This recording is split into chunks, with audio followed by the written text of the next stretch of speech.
ఓం నమ శివాయ శివయ్య. నా కష్టాలు చాలా ఎక్కువయ్యాయి. నా పార్లర్కు కస్టమర్లు రావడం లేదు. నాకు తగిన మార్గం చూపించు.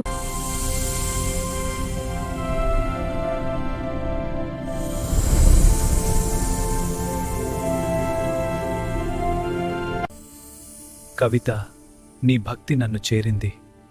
భయపడకలను నీ కోరికలలో నేను విన్నాను.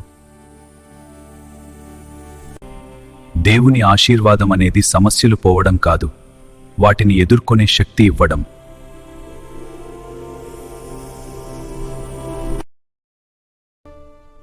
శివయ్య నా వెంటే ఉన్నాడు.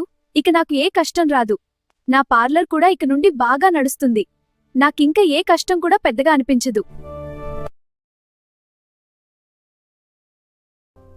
నిజమైన భక్తి ఉన్న చోట దేవుడు ఎప్పుడూ మనతో ఉంటాడు.